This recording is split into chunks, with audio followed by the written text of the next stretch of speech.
श्रद्धा विश्वासरूपिणो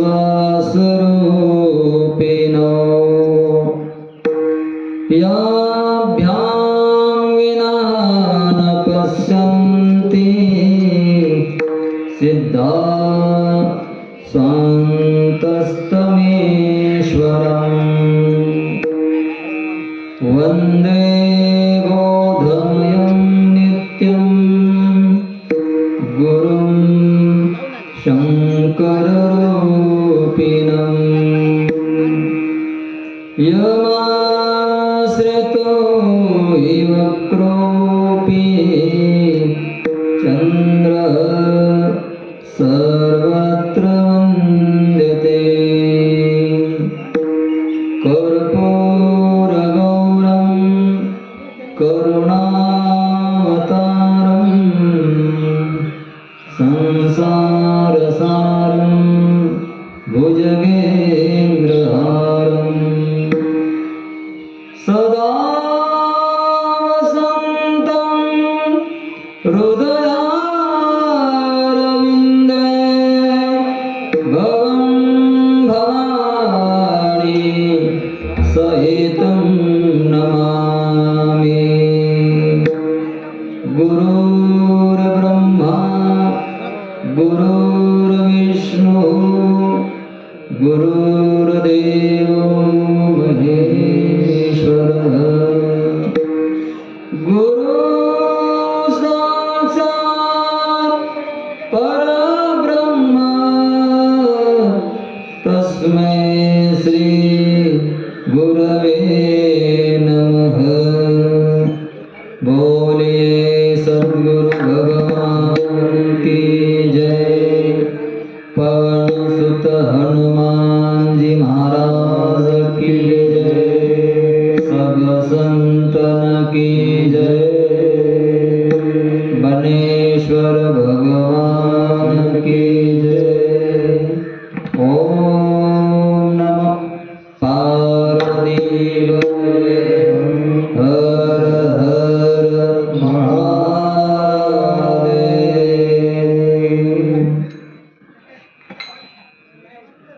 भगवान बनेश्वराच्या दरबारामध्ये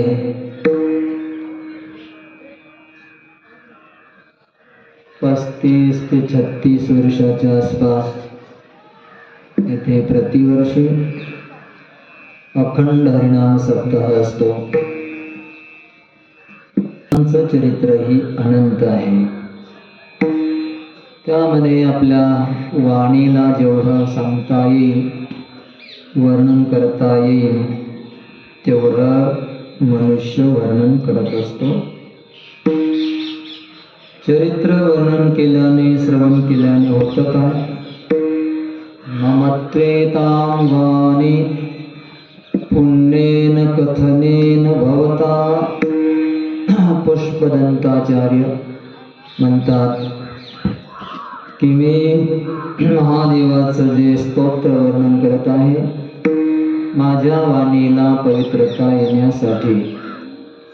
तसं संतांचं चरित्र जेव्हा आपण वर्णन करतो, तेव्हा आपली वाणी शुद्ध होण्यासाठी आपण हे चरित्र श्रवणाने वर्णन करत असतो. कारण पुण्यवंत आहे संत, देशही पुण्य होतो, कुलही पुण्य होतं आणि त्यांचं संपूर्ण आयुष्यही पुण्यमय असं होतं. असे 2 संत म्हणण्यापेक्षा 4 संत आपल्या पंचक्रोशीमध्ये आहे. जगद्गुरु तुकाराम महाराज, संत सम्राट ज्ञानेश्वर माऊली, समर्थ रामदास स्वामी आणि छत्रपती शिवाजी महाराज, हे 4 संत आपल्यापाशी आहे. आता आपण किती त्यांच्या जवळ जातो, जायला पाहिजे, हा आपला विषय आहे. भ्रमर लांबून येतात आणि कमळामध्ये जो बसलेला सुगंध आहे तो सेवन करतात. पण बेडूक त्या बुडाशीच असतो, त्याला काही मिळत नाही. एरा चिखलुची उरे. तसं आम्हा जीवांचं होऊ नये यासाठी पुन्हा पुन्हा पुन्हा पुन्हा चरित्र गायचे असतात. देवाचं चरित्र, देवाचं नाम, देवाची लीला, देवाचं रूप जर वर्णन केलं तर तेच फल आहे. आणि संतांचं रूप, संतांची लीला, संतांचं चरित्र, संतांचं नाम वर्णन केलं तरी तेच फल आहे. ते एकच फल आहे. देवाचं घ्या किंवा संतांचं घ्या, पण देवाच्या नामापेक्षा आम्हाला संतांचं नाम जवळचं वाटतंय. संत आमच्या जवळचे आहेत, देव फार दूर आहे आणि देव फार जवळही आहे, म्हणूनच तो दिसत नाही. काही वस्तू न दिसण्याचे कारण तर्कशास्त्रामध्ये वर्णन केली. अतिदूरात, अतिसामीप्यात, व्यवधानात, सूक्ष्मत्वात, माया, पडदा असेल तरही दिसत नाही. 4 कारण आहेत देव न दिसण्याचे. ऐकता? थोडीच मास आहे म्हणून सांगतो, पण चांगले आहेत. देव न दिसण्याचे 4 कारण आहेत. इथं बसलेला आहे, सगळ्यामध्ये व्यापक आहे, सूक्ष्मात अतिसूक्ष्मतरम असं आहे, तरी दिसत नाही. त्याचं कारण आहे अतिसूक्ष्म आहे.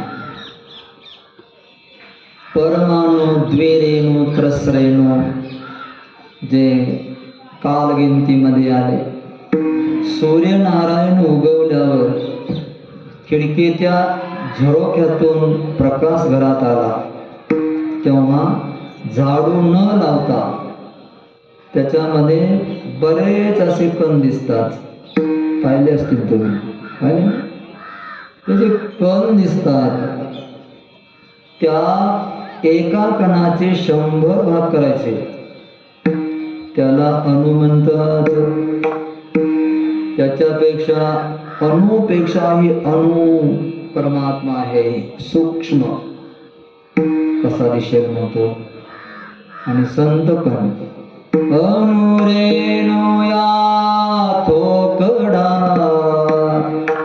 तुका आकाशा एवढा, तुका आकाशा एवढा. कसा आहे? संत पण तसेच आहे. अति सूक्ष्म असल्यामुळे परमात्मा दिसत नाही. संत अति सूक्ष्म असल्यामुळे आपल्याला अवगत होत नाही, पकडमध्ये येत नाही. दुसरं कारण आहे देव न दिसल्याचे, अति दूरात. अति दूर जर वस्तू असली तर आपल्याला दिसत नाही ती. आकाशामध्ये गिध पक्षी उंच उडत असतो, उंच जातो, उंच उंच गेला तर दिसत नाही. विमान उंच गेलं तर दिसत नाही, फक्त आवाज येतो. जास्त भोरला आवाज येतो, सासवड बसेल एवढी गती असते त्याची. अति दूर वस्तू असल्यामुळे दिसत नाही. परमात्मा अति दूर आहे का? हो, आपण अति दूर भटकलेलो आहोत त्याच्यापासून. त्याच्यामुळे तो जवळ असूनही अति दूर झाला. तिसरं कारण आहे परमात्मा न दिसण्याचं, व्यवधानात. व्यवधान जर असलं, त्याला भिंत आहे, भिंतीच्या पलीकडं काय आहे आपल्याला दिसतंय का? नाही दिसत, व्यवधान आहे. तसं देव आणि आपल्यामध्ये व्यवधान पडलंय. ते कशाचं? मायेचा पडदा. मायेच्या पडद्यामुळे आपल्याला मायेचं व्यवधान झालं, आड माया आली, त्यामुळे तो दिसत नाही. आणि चौथं कारण आहे अति सामिप्य, अतिशय जवळ आहे, अति जवळ आहे, त्यामुळे दिसत नाही वस्तू. देवासारखं कोणीच जवळ नाही. इथं बसलाय तो, डोळ्याला लावलेलं काजळ दिसतं का? दुसऱ्याचं दिसतं, स्वतःच दिसतं का? स्वतःच नाही. म्हणून मन आहे, दुसऱ्याच्या डोळ्यामधलं पुसळ दिसतं, पण आपल्या डोळ्यामधलं मुसळ दिसत नाही. म्हणजे जवळ आहे ना, म्हणून. तसा देव अति जवळ आहे, म्हणून दिसत नाही. तसे संत पण आहे, अति जवळ आहेत, त्यांच्यासारखा जीवलग दुसरा कोणी नाही. असे संत, त्यांचं नाम, त्यांचं रूप, त्यांची लीला, त्यांचं धाम, या चारही वस्तूचं फल आणि देवाचं नाम, रूप, लीला, धामचं फल एकच आहे.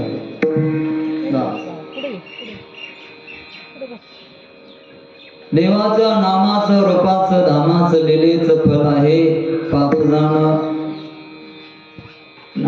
पाप जात देवाचं नाम घेतल्यावर. हरि उच्चारणे अनंत पाप रासे, जातील लयासे क्षण मात्रे.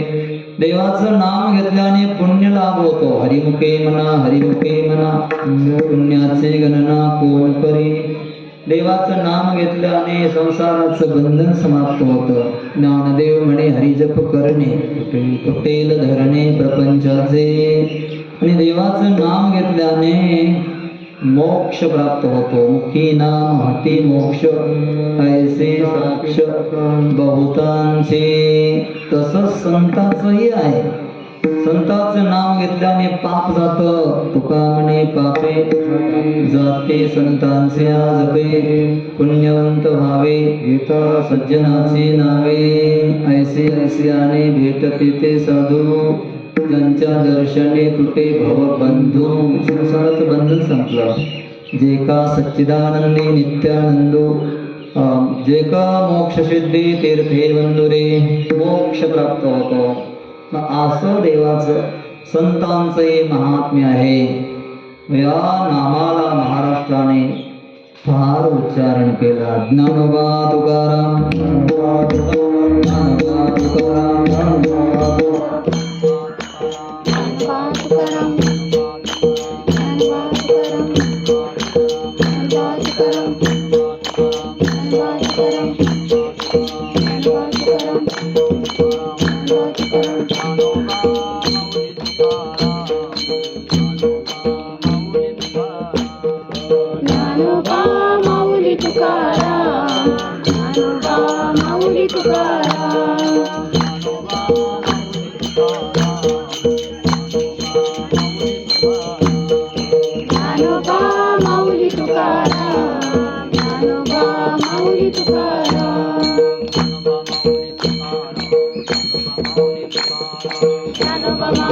विश्वंभर बाबा होते. मला पांडुरंग देहूला कसा आला त्याची कथा थोडीशी सांगावीशी वाटते. का सांगितली? ओके, चला पुढे. जगद्गुरु तुकाराम महाराजांच्या वंशावळीमध्ये सांगितलेलं आहे. जगद्गुरु तुकाराम महाराजांना अनुग्रह झाला सांगितलं का? नाही सांगितले. जगद्गुरु तुकाराम महाराजांचा संसार सुंदर होता, श्रीमंत होते, फार मोठी सावकारकी होती. ते काय साधारण नव्हते, गरीब नव्हते, पण दुष्काळ पडला असल्यामुळे त्यांनी आपल्या सावकारकीच्या ज्या वह्या आहे, पाहिलं की लोकांना कर्ज झालंय, याच्यामधून ते आपल्याला कसे काय देणार पैसे? एक मुद्दा, कर्जाने पैसे द्यायचे नाही. सावकार असेल तर वाईट वाटेल एखाद्या. त्यावेळेला सावकारकी केली, टक्केवारी कमी ठेवायचे. जगद्गुरु तुकाराम महाराजांच्या घरी पैसा होता आणि काही माणसं अडकली तर त्यांना द्यायचं. ज्या वेळेला संसाराचं विभाजन झालं, आपल्या हिश्श्याला वह्या आल्या सावकारकीच्या आणि दुष्काळ पडलेला होता. सहज जगद्गुरु तुकाराम महाराजांना दया आली. लागी दया चित कोमल संता. कोमल चित्त असल्यामुळे दया येते, निष्ठुर चित्त असल्यावर दया नाही येत. कोमल चित्त संतांचं आहे, अतिशय कोमल आहे. अंडज, जारद, स्वेदज, उद्बीज या 4 योनी आहे. या 4 योनीमध्ये जारज एक योनी आहे. या जारज योनीमध्ये मनुष्याचा जन्म आहे. जारज म्हणजे जन्म होत असताना अंगावर खोळ असते मांसाची, जार असतो. जार जसं गाईचं वासरू जन्म घेतं त्याच्यावर जार असतं, तसं माणसाचं सुद्धा आहे. माणूस जेव्हा जन्म घेतो, बाळ जन्माला येतं, त्याच्या अंगावर जार असतो, त्याला जारज म्हणतात. या जारज योनीमध्ये सगळ्या प्राण्यामध्ये घोडा, गाढव, डुक्कर जेवढे जेवढे वासरू देतात, पिल्लू देतात, त्या सगळ्यामध्ये गाय ही कोमल चित्ताची आहे. त्याच्यामध्ये पुन्हा मनुष्य हा कोमल चित्त आहे. मनुष्यापेक्षा हे आणखी स्त्री कोमल चित्त आहे. स्त्रीपेक्षा हे आणखी मनुष्य असो किंवा स्त्री असो, संत कोमल चित्त आहे. आणि या संत, स्त्री अथवा मनुष्य याच्यामध्येही गोपिकांचं चित्त कोमल आहे, अतिशय कोमल आहे. त्याच्यामध्ये संतांचा नंबर असल्यामुळे लागी दया चित कोमल संता.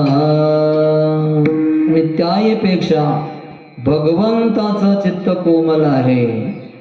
असा कोमल भगवान आणि असे कोमल संत दुसऱ्याचं दुःख देखू शकत नाही, पाहू शकत नाही. सगळ्या वह्या नदीमध्ये बुडून टाकल्या. संपलं आता. कोणाचं कर्ज राहिलं नाही, कोणाला काही मागायची गरज नाही. बस विना घ्यायचा, भजन करायचं देवाचं सारखं. एकांतामध्ये जाऊन भजन सुरू झालं. भजनाच्या नादामध्ये जगद्गुरु तुकाराम महाराज रमायचे. 2-2 महिने घरला यायचं नाही. 2 महिने एकदा तर आलेच नाही. ब्रह्मानंदे लागली टाळी, कोण देहाते संभाळी.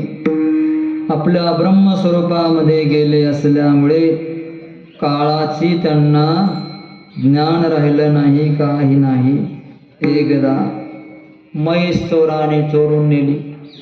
झालं चरित्र झालं. तदनंतर गंगाराम मवाळपर्यंत आला. गंगाराम, गंगाधर मवाळ यांचं बी झालं का? पूर्ण झालं. कितपर्यंत झालं?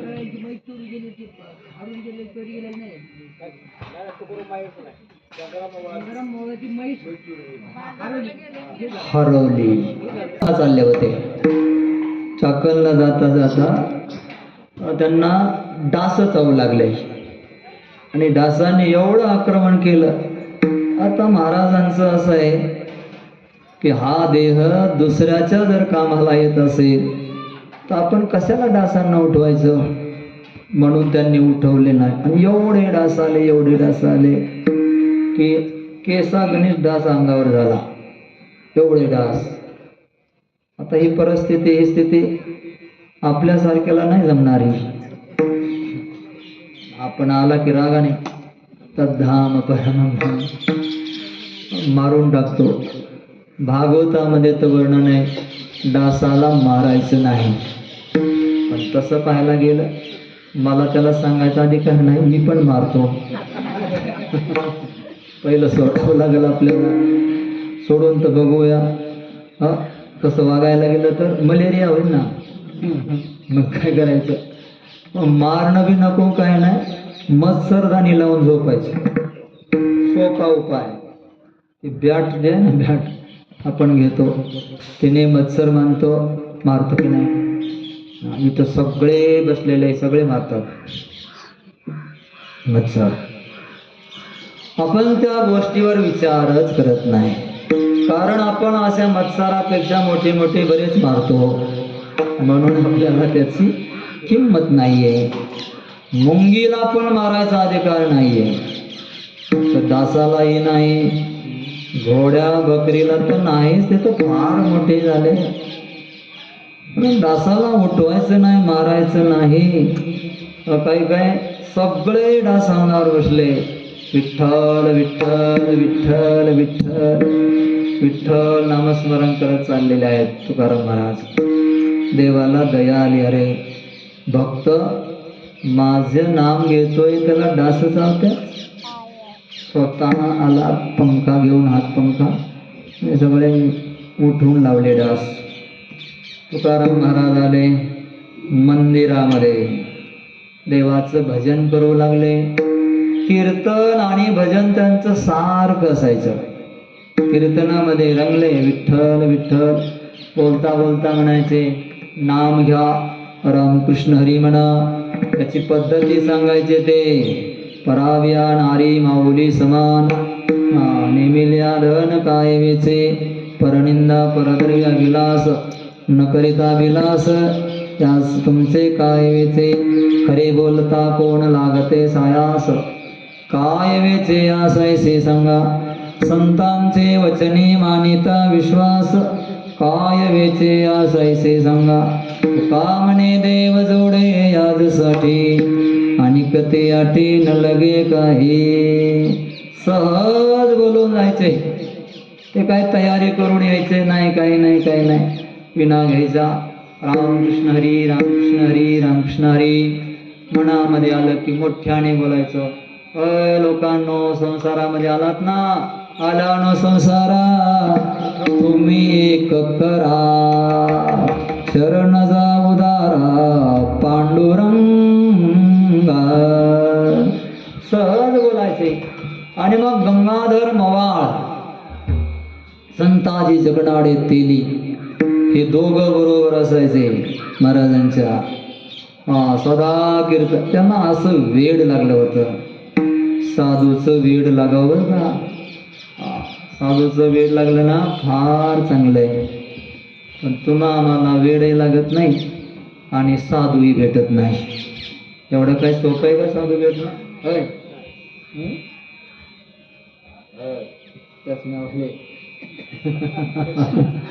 साधू भेटले का आतापर्यंत नाही.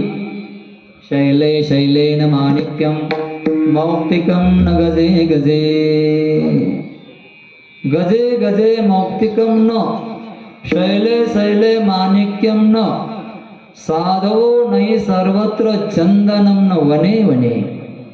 वनावनामध्ये चंदन नसतात, गावागावामध्ये साधू नसतात. साधू मिळण्यासाठी काय करावं बरं?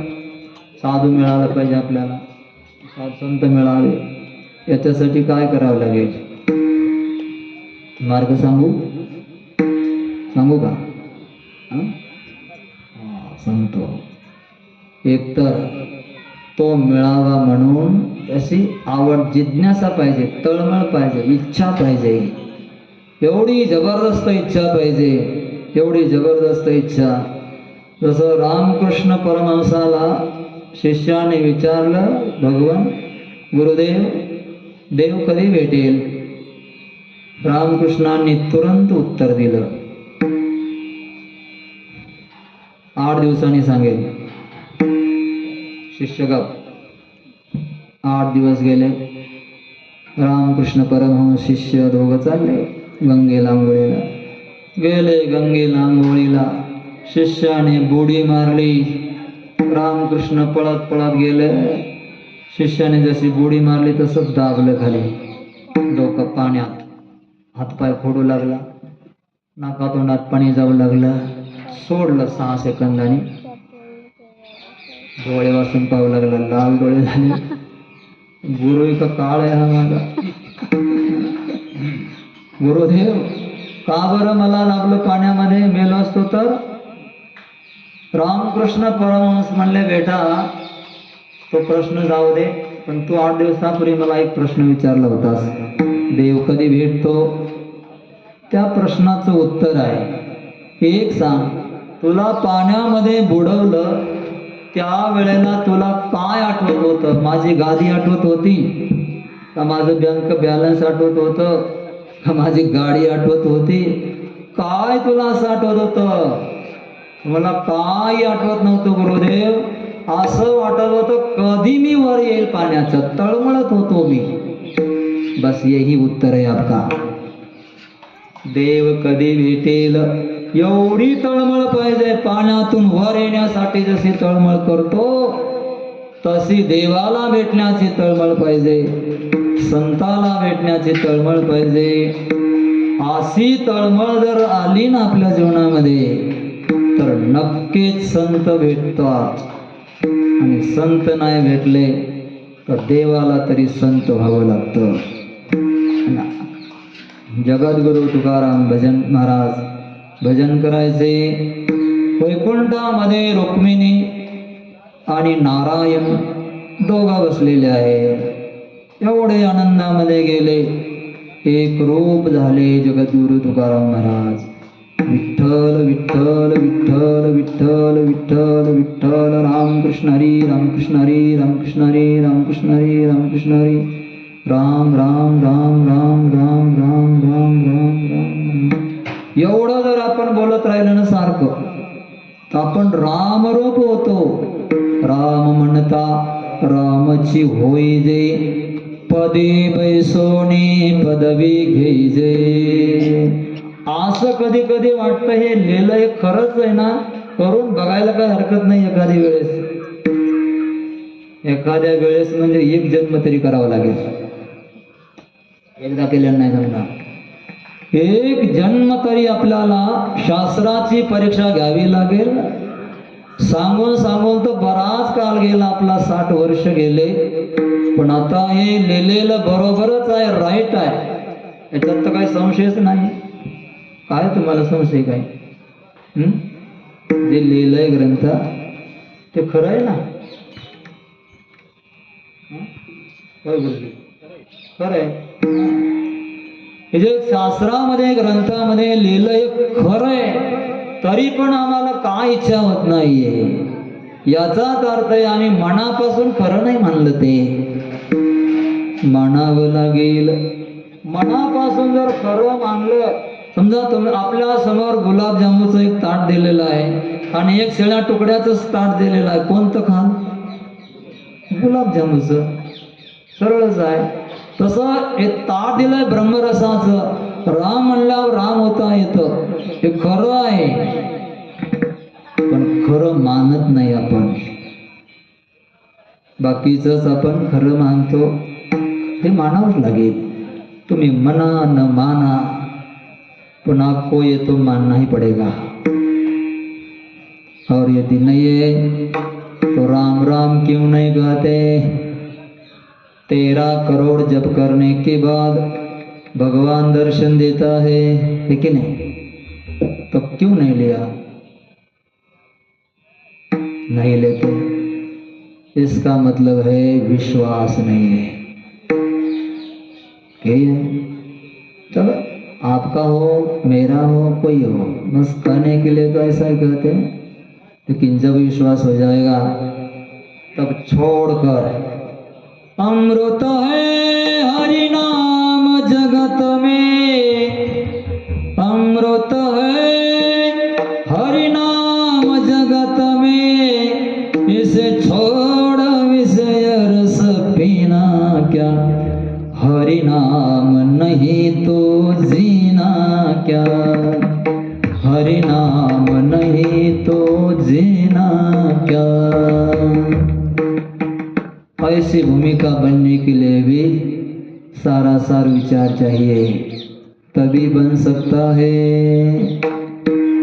अमृत है ना हरि नाम, संतों ने भी कहा है ना, अमृताहुनी गोड, अमृताहुनी गोड, नाम तुझे देवा, नाम तुझे देवा, अमृताहुनी गोड, अमृताहुनी गोड, नाम तुझे देवा, नाम तुझे देवा, अमृताहुनी गोड, अमृताहुनी गोड, नाम तुझे देवा, नाम तुझे देवा, अमृताहुनी गोड, अमृताहुनी गोड, नाम तुझे देवा, नाम तुझे देवा। तरी सुद्धा मी का घेत नाही ना, कीर्तनी बैसता निद्रे ना गविले, मन माझे रंगले विषय सुखा, मन माझे केशवा कावाने घे। जगद्गुरु तुकाराम महाराजांनी त्या नामाला घेतलं, ब्रह्मस्वरूपामध्ये गेले, तल्लीन झाले, देवाने स्वरूप पाहिलं आणि रुक्मिणीला म्हणले, रुक्मिणी आता तुकोबा माझ्या स्वरूपामध्ये चाललेला आहे, आणि जर का तो माझ्या स्वरूपामध्ये गेला तर भक्तीचा प्रचार प्रसार कोण करेल, म्हणून मला जाणं गरजेचं आहे, त्यांना आशीर्वाद देणं गरजेचं आहे। म्हणून पांडुरंग परमात्मा स्वतः स्वप्नामध्ये जेव्हा भजन संपलं, स्वप्नात झोपी गेल्यावर आला, ब्राह्मणाचं रूप धारण केले स्वप्नात पांडुरंगाने। स्वप्न पडलं जगद्गुरु तुकाराम महाराजांना, जे जागृतीमध्ये असतं तेच स्वप्नामध्ये येत असतं। जेवढं आपण जागृतीत करतो ना जास्त, तेवढं स्वप्नामध्ये येतं, जे जे आपल्या मनामध्ये चाललेलं असेल। तुकाराम महाराजांच्या स्वप्नात आलं, आंघोळ करायला निघालेले आहे, तुळशी वेल हातामध्ये आहे, तांब्या आहे, धोती खांद्यावर आहे, चालले विठ्ठल विठ्ठल विठ्ठल विठ्ठल करत चाललेले आहेत। जसं गेले तर समोरून ब्राह्मण दिसले। महाराजांचा स्वभाव होता, साधू कोणी समोरून ब्राह्मण दिसला की साष्टांग दंडवत करायचे। साष्टांग दंडवत घातला स्वप्नामध्ये ब्राह्मणाला, ब्राह्मणाने उठवलं, डोक्यावर हात ठेवला आणि सांगितलं, मी ब्राह्मण देवता आहे, तुम्हाला मंत्र देण्यासाठी आलोय। माझी परंपरा अशी, राघव चैतन्य केशव चैतन्य सांगितले खून मालिकेची, बाबाजी आपुले सांगितले नाम, मंत्र दिला राम कृष्ण हरी। राम कृष्ण हरी हा माझा मंत्र आहे, या मंत्राचा प्रचार प्रसार तुम्ही जगामध्ये करा, समाधीमध्ये जाऊ नका, हा माझा आदेश आहे। मिळाले की नाही गुरु? गुरु मिळत नाहीत असे का? बसल्या जाग्यात समाजाचं काय झालंय? समाज म्हणतो कुठं राहिले संत पहिल्यासारखे, आता कलियुगामध्ये संत नाही राहिले असं म्हणतात। ठीक आहे, संत नाही राहिले पण माऊली आहेत ना, तुकाराम महाराज आहे ना, आहेत ना, हनुमानजी आहे त्यांना माना, तिकडे चला. मंत्र दिला आणि मग तेव्हापासून हा मंत्र आपल्या वारकरी संप्रदायामध्ये प्राप्त झाला. रामकृष्ण हरी एवढा मोठा मंत्र आहे हा, असा कोणत्याच संप्रदायाला मिळाला नाही. कोणी एकटे राम घेतात, कोणी एकटे कृष्ण म्हणणार, कोणी एकटे हरी हरी म्हणणार, पण आपला संप्रदाय एवढा महान आहे. त्रिवेणी संगम, हा त्रिवेणी बसवले. राम कृष्ण हरी. राम रमन्ते योगिनः यस्मिन् स रामः, ज्याच्यामध्ये योगी महानुभाव जपी तपी संन्यासी सगळे रममाण होतात त्याला राम म्हणतात. कृष्ण आकर्षण करणेवाला कृष्ण आहे, जो आकर्षण करतो, सगळ्यांना आपल्या जवळ घेतो. त्याला पाहिलं की असं वाटतंय त्याला उचलून घ्यावा. एक यूट्यूबला मला फार सुंदर फोटो मिळाला कृष्णाचा, पण तो काढावा कसा माहीत नाही, नंतर मला काढून द्या. फार सुंदर होता. म्हणलं हे पिल्लू पाहिजे आपल्याला. पाहिलं होतं ना, मोबाईल मध्ये आहे, नंतर दाखवतो तुम्हाला. कृष्ण आकर्षण करतो, हरी हरण करतो. हरीने माझे हरिले चित्त, भारवित्त विसरले. चित्ताला हरण करणारा हरी आहे आणि आपलं सगळे पाप हरण करणारा हरी आहे. असा महान मंत्र जगद्गुरु तुकाराम महाराजांना मिळाला. मग सुरू झालं महाराजांचं रामकृष्ण हरी रामकृष्ण हरी. सेवितो हा रसा वाटितो अनेका, सेवितो हा रस वाटितो अनेका.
गोविंदामध्ये. असं करता करता मग त्यांना 14 टाळकरी मिळाले. त्याच्यामध्ये पहिला नंबर गंगाधर मवाळ आणि जगनाडे तेले संताजी जगनाडे, हे दोघांचं नाव पहिलं आलं. हे कसे साथ करायचे कीर्तनाला? फार सुंदर साथ करायचे, स्वरयुक्त होते. कीर्तनाची मर्यादा, कीर्तनात साथ कशी करायची? गंगाधर मवाळ आणि संताजी जगनाडे सारखी. पुढे गावे त्याचे धरावे ध्रुपद. पुढं कीर्तनकाराने गायचं, प्रमाण उचलायचे. मग प्रमाण उचलता येत नसतील तर मग कीर्तनच नाही करायचे, बसायचं घरी. प्रमाण उचलता पाहिजे कीर्तन करायला. पुढे गावे त्याचे धरावे ध्रुवपद आणि मागचं मग गंगाधर मवाळ हे धरायचे.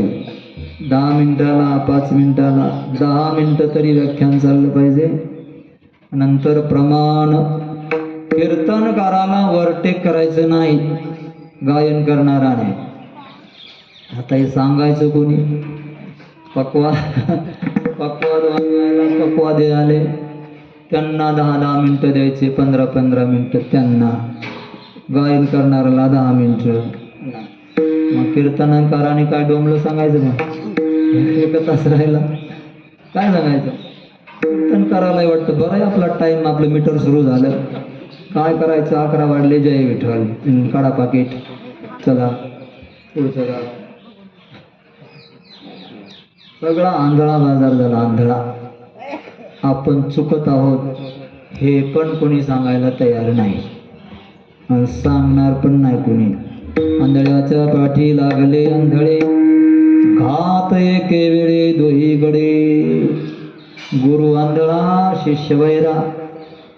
गुरुने ब्रह्म पाहिलं नाही, शिष्याला ऐकायला येत नाही, चाललंय काय करू? तुका म्हणे काय? तुका म्हणे येते पाहिजे जातीचे, हेर गबाळाचे काम नाही. भजन ते ओंगळवाने, नरका जाणे चुके ना. किती भजन नरकाला जाणं निश्चित आहे. असं जर भजन असेल तर काय उपयोग? आपल्या हाताने आपल्याच पायावर कुऱ्हाड मारणं हे सगळं, तुम्ही जर नियम नाही पाळले तर. आता तसं कीर्तनात नाही सांगणार हे, कारण मग ते टाळ करीन, ते टाळ ठेवून देतील झटकेने. असं बोलायची सोय नाही बोलाव. ते अवघड जगातलं बेंड असतं ना, दाबलं तर दुखतही नाही, डॉक्टरला दाखवावं जर ठणठण करतंय, दाबलं तर आग होती. असंही ते तसंही ते अवघड जाग्यातलं बेंड हे. ध्रुवपद गायचं माग माग. असे गंगाधर मवाळ आणि संताजी जगनाडे हे होते. भजन सुंदर रंगायचं, आनंद मिळाला. त्यांनी पाहिलं जगद्गुरु तुकाराम महाराजांना. एक दिवस मग असा आला, महाराजांना काही मुलं बाळ होते, पत्नी होती, दुष्काळ पडला, एक पत्नी तर मागे वारली, मुलगाही वारला. नंतर पुढे एकदा महादेव नावाचा मुलगा तो आजारी पडला. रोग येतात, घरी येतात, कोणाच्याही घरी रोग येतात, संताला पण रोग येतात. देह पंचभूताचा आहे ना. महादेव असणारा मुलगा आजारी पडला, त्याला मुतखडा झाला, लघवी बंद झाली, पोट फुगू लागलं. 5-6 दिवस झाले लघवीच होईना. पोराने खाणं पिणं सोडून दिलं, पाणी पण जाईना, दूध पण घेईना, बोलणं सुद्धा त्याचं किविलवाणे झालं. काय करावं? तुकाराम महाराज तर पोराची अवस्था पाहावी ना, विना घेतला, चिपोळ्या घेतल्या, गेले एकांतामध्ये भजन करू लागले. देवा काय करायचं आता? बाकी नको मला व्यथा, पाहवत नाहीये. आणि एकटी बिचारी जिजाबाई आवली, तिला पोरांचं बघावं लागतं ना सगळं. तिने पायचं तळमळ करू लागले. काय करावं, माझा नवरा भजनामध्ये गुंतला, त्या काळ्या विट्याने वेळ लावलं माझ्या नवऱ्याला, माझा संसार उद्ध्वस्त केला. विठ्ठलाला ती सारखं काळ्या विट्या म्हणायची. विठ्ठलाचं तिचं फार होईल, कारण माझ्या पतीला वेळ लावलं याने. पण पतीचा नाही बरं का, पतीला सेवा करायची. भंडारा डोंगर कुठं असेल काय असेल ते चरित्र आपण पाहतो ना. लांब लांब कुठून तरी आणायचं काहीतरी, चार घरातून इकडून तिकडून जमा करायचं आणि मग भाजी भाकरी बनवायची. तिचा हे नेम होता. महाराजांना जेव घातल्याशिवाय ते जेवत नव्हते. पतिव्रता होती, निष्ठावान होती. काळ्या विट्याने माझा नवरा वेडा केला. तर पोराला काय करावं, कोणतं औषध द्यावं, बरंच काही औषध गोळा केलं, जडी बुटी कोण जिकून, या देवीचा अंगारा लाव, त्या देवाचं गुलाल लाव, मसमुखाकडे ने, एखाद्या देवीकडे ने, बराच उपाय केला, पण काय उपयोग होईना. डेऱ्यासारखं पोट झालं, पोरगा आता मरणार. तेवढ्यामध्ये 4-5 जणी शेजारच्या आल्या. आता बाया आहेत त्या. बाया बोलता बोलता म्हणल्या, भजन करून कुठं संसार चालत असतो का? हे पोरग मरल आता. तुझा नवरा वेडा केला त्या विठ्ठलाने, उचल पोरगांनी त्याच्या पायावर टाक. लावून दिलं.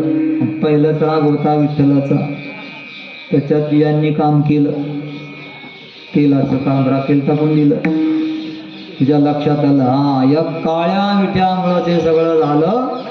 उचललं पोरग राग राग, पायातली चप्पल काढले, म्हणले आता त्या विट्याच्या गालातच मारते एक चप्पल. बापरे, विठ्ठलाच्या गालात मारते.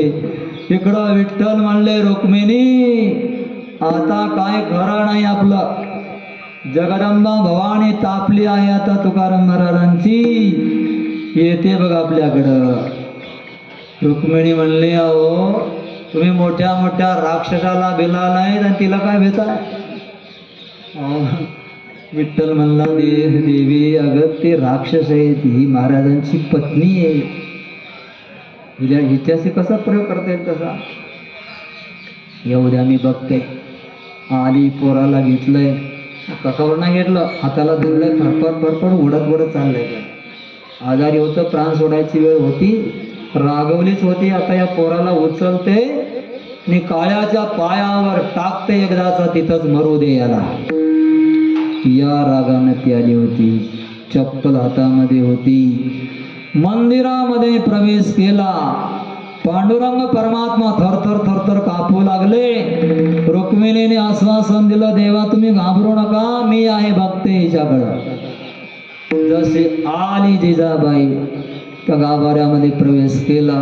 आवाज आला गाभाऱ्यातून, अय आवले, तुझ्या पोराचा रोग बरा होईल, बरा झाला, आता पुढे कधी आजारी पडणार नाही. लगेच पोराने लगी करा, तिथं सुरुवात केली.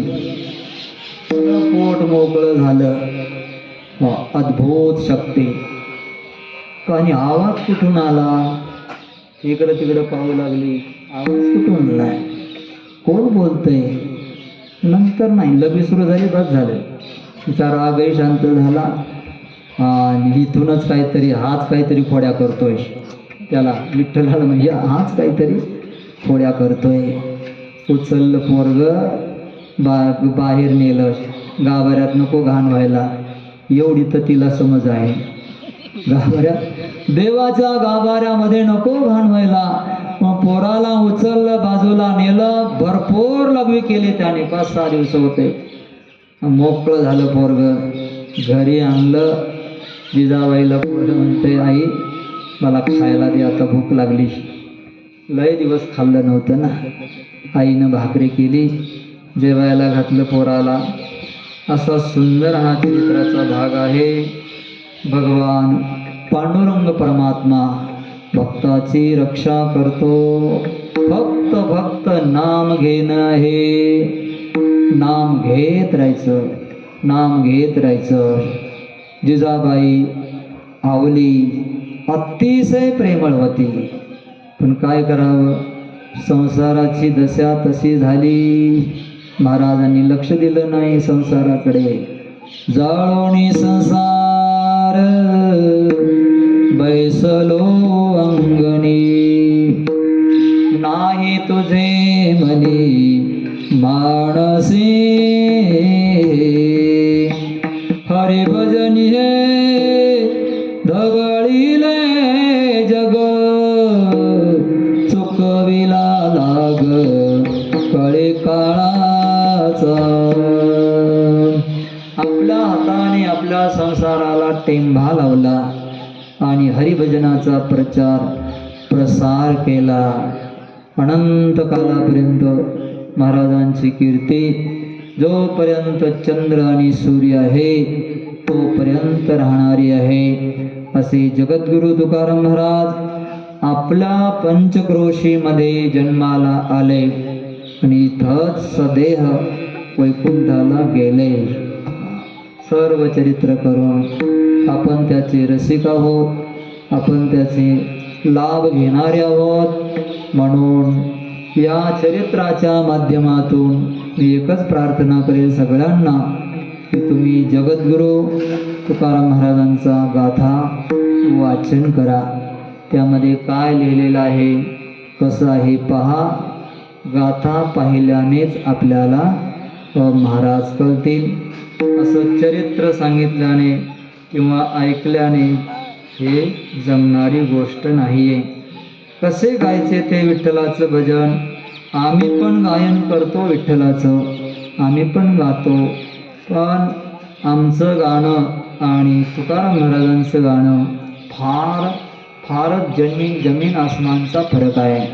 त्यांनी अभंग लिहिले, स्वरामध्ये नसलं तरी गा, लिहिलेत अभंग. स्वरामध्ये असलं तरी गा. हो, कधी कधी तर महाराज बसायचे एकांतामध्ये आणि दगडाचे टाळ कोण त्यांचा नाद, किती गाता छंद ताल नाही. दगडाचा टाळ बनवायचा, गायन करायला सुरुवात करायची. न ताल आहे न काही त्यामध्ये आहे. किती गाता छंद ताल नाही, बेताल असे गायचे. ते गाणं सुस्वर असं होतं. भागवतामध्ये सुद्धा सुस्वर गाणं वेगळं आहे आणि आपलं बेसूर गाणं वेगळं आहे. लक्ष द्या, गाणं गाणंच आहे. याच्यामध्ये अभंगही महाराजांनी रचले. गाये नाचे उडे आपुलिया छंदे, मनाच्या आनंदे आवडीने. गवळणी रडल्या त्याही स्वरामध्ये रडल्या. रोदोस स्वरम राजन कृष्ण दर्शन लालसा. आपलं बेसोर गाणं असो किंवा कसंही असो, चार जर त्यामध्ये हेतू चार जर गोष्टी असतील, आपलं गाणं सुस्वरम असं आहे. ऐका, कोणत्या कोणत्या चार गोष्टी? आपलं गाणं, गाण्यामध्ये क्रिया, गाण्यामध्ये हेतू, गाण्यामध्ये भाव आणि गाण्यामध्ये शब्द, हे चार असतात. शब्द उच्चारण केला, शब्द सरळ उच्चारण करता आला पाहिजे, कारण शब्द फार महत्वाचा आहे. शब्दाने मंत्र होतो. शब्द हा बहुसार उपकाराची राशी. शब्द उपकाराची राशी आहे. मग तो शब्द उच्चारण करता आला पाहिजे. ज्याला उच्चारण करता येत नाही, भावच आहे, मग तरी चालतं, मग त्याला चालतं. पण जर आपल्याला गायचं असेल तर शब्द आपला चांगला पाहिजे. शब्द चांगला पाहिजे. नाही आला शब्द चांगला उच्चारण करता तर, पण शब्द हा देवासाठी पाहिजे. जसं आम्ही बोलतो तसं, जसे आम्ही आहोत तसे, पण देवा तुझ्यासाठी आहो. जगद्गुरु तुकाराम महाराजांनी एवढे मोठे अभंग लिहिले. महाराजांना विचारलं, महाराज एवढे मोठे तुम्ही अभंग लिहिले, या अभंगामुळे काही तुम्हाला प्राप्त करायचंय का? काही प्रतिष्ठा, काही मान, काही धन, काही राजवाडे वगैरे? कशासाठी अभंग लिहिले तुम्ही? काय हेतू आहे तुमचा अभंगाचा? या शब्दाचा. महाराज म्हणले सत्यासाठी माझे शब्द उपासना, केले या वचनाचे ते नव्हे. सत्य परमात्मा मला प्राप्त करायचं आहे आणि त्या सत्य परमात्म्याला प्रसन्न करण्यासाठी मी माझी सगळी शब्द विवंचना केलेली आहे. तसं तर कीर्तनकार, प्रवचन, कथाकार जर म्हणत असेल माझ्या शब्दाने बनेश्वर प्रसन्न राहावा, याच्यासाठी मी शब्द बोलत आहे, तर नक्कीच महादेव प्रसन्न राहील, नक्कीच विठ्ठल प्रसन्न राहील. शब्द हा देवासाठी असावा. दुसरा, क्रिया. आपली प्रत्येक क्रिया, हर एक क्रिया, आपली पूजा देवासाठी, आपली दुकानदारी देवासाठी, आपलं सगळं धुणं धाणं देवासाठी, स्वयंपाक देवासाठी. गवळणी काय करायच्या, पाण्याला गेल्या तरी देवासाठी. बरीला उलंडोनी रिता करी घाट, गोविंदाची नंदनी आचरत, आले जड जडा उसतोटी वाट, आहे पळतोनी उभा तोची निटगो, काळा लागेला गोप गोपीनाथे, काळा लागेला गोप गोपीनाथे, आहे पळतोनी उभा तोची निटगो.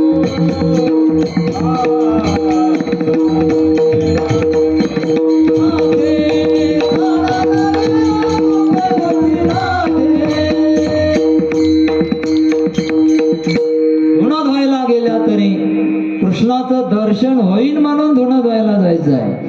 पाण्याला गेल्या तरी कृष्णाचं दर्शन होईल म्हणून. बाजारामध्ये काही दही दूध विकायला गेल्या तरी कृष्णाचं दर्शन होईल म्हणून जायचंय. गाईची धार काढायची आहे, कृष्णाचं दर्शन होईल गोट्यामध्ये म्हणून जायचंय.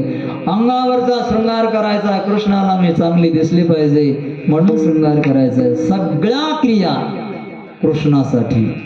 अशा सगळ्या क्रिया जर आपल्या देवासाठी असतील तर ते त्याचं बोलणं सुस्वरम आहे.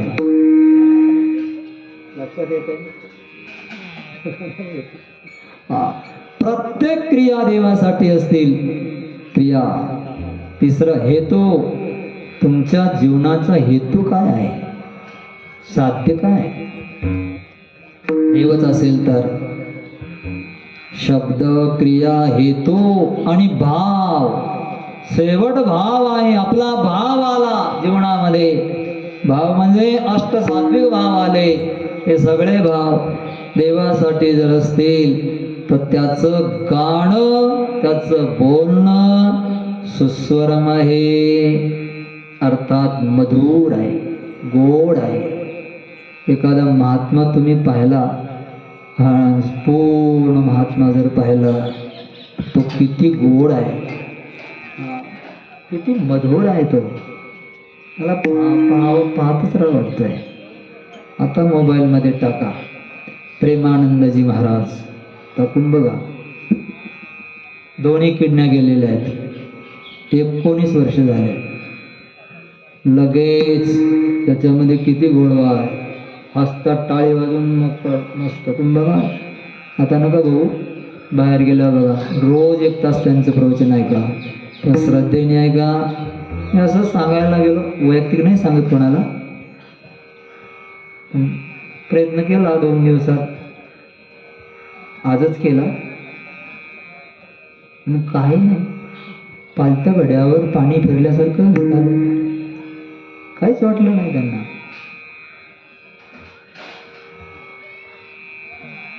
मग माझ्या लक्षात आलं, अरे वैयक्तिक कोणाला सांगायचं नाही, व्यासपीठावर सांगायचं. मेघवृष्टीने करावा उपदेश, नाहीतर त्या संताचा आणि आपल्या सांगण्याचा अपमान होत असतो. तुम्हाला प्रवचनच सांगतोय, तुम्ही बघा आणि ऐका श्रद्धेने. प्रेमाने ऐकलं ना तर कलियुगामध्ये असे संत आहेत, त्यांचं सगळं क्रिया मधुर आहे. असं वाटतंय आता प्रयागराज झालं, पण वृंदावनला जाऊन ते महात्म्याचं दर्शन घ्यावं. कृष्ण कुठेही माहीत नाही, पण त्या महात्म्यापाशी मात्र आहे.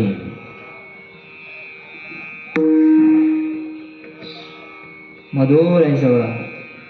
त्यांची क्रिया मधुर, त्यांचं बोलणं मधुर. का? शब्द देवासाठी, क्रिया देवासाठी, हेतू देवासाठी, भाव देवासाठी. देवा कारणे भाव तस्मात द्यावे न लगे फार सेवित. झाले एक चित्त तरी बहुत. काय लिहिलं? एक चित्त झालं, बरोबर बहुत झालं, भरपूर झालं. एक चित्त झालं तर म्हणून हे गोड वाटतंय. चार क्रिया जर असल्या ना मग दगडाचे टाळ कोण त्यांचा नाद. कशा उड्या मारायला त्याच्याशी काय घेणं देणं नाही. कोणता टाळ वाजताय ते बी नाही. पण शब्द, भाव आणि क्रिया हेतू शब्द देवासाठी आहे. हे सगळं देवाला अर्पण केलेलं आहे. म्हणून त्यांचं बोलणं, पाहणं सुद्धा गोड, त्यांचं हसणं सुद्धा गोड. अशा संतांचं, असे संत आपण पाहिलेच नाही. आणि आपण जातही नाही, जाणारही नाही, पाहिलेच नाही. हो की नाही? आपलं आपल्याला संपना तर कधी पाहिजे? कधी पाहिजे? आपलं झालंय असं, गायीच्या खोऱ्यामध्ये पाणी साचलं, चिखलाची पडलेली खूर, त्याच्यात बेडूक बसला. त्याला विचारलं, समुद्र कुठे आहे रे? मला हे काय इथं समुद्र आहे? कुठे? इथं समुद्र आहे. असं झालं आपलं.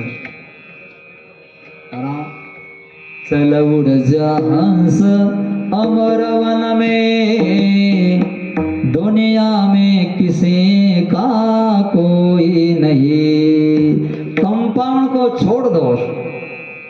एक गीत पण आहे ना मराठी. सोडी सोन्याचा पिंजरा, आकाशी झेप घेरे पाखरा, आकाशी झेप घेरे पाखरा, सोडी सोन्याचा पिंजरा, सोडी सोन्याचा पिंजरा, आकाशी झेप घेरे पाखरा. त्याच्यासाठी बाहेर जावं लागेल तुम्हाला. हरिद्वार, ऋषिकेश, वृंदावन, कुंभमेळा आले असतील काही जाऊन. संतापर्यंत कुठं पोहोचले? कुणी नाही गेलं इथलं? कुणी नाही गेलं? नाही बाबा, तुम्ही माहिती आहे दौडजी पुन्हा नाही गेले? गेल्या वेळेस गेलते. हा, गेल्या वेळेस गेलते. संत आहेत. भाव, शब्द, हेतू, क्रिया ज्याची देवासाठी असते त्याचं गोड बोलणं असतं. हृदो सुस्वरम राजन कृष्ण दर्शन लालसा. म्हणून महाराजांचे शब्द किती गोड आहेत. सुंदर ते ध्यान उभे विटेवरी, करकटेवरी जीवनिया, तुळशी हार गळा असे पितांबर, आवडले अंतर हेचे ध्यान, मकर कुंडले कल्पचे श्रवणी, कंठी कौस्तुभ मनी विराजित, तुकामणे वादेची सर्व सुख, तुकामणे वादेची सर्व सुख, तुकामणे वादेची सर्व सुख, पाहिन श्रीमुख आवडीने, पाहिन श्रीमुख आवडीने, पाहिन श्रीमुख आवडीने. पुंड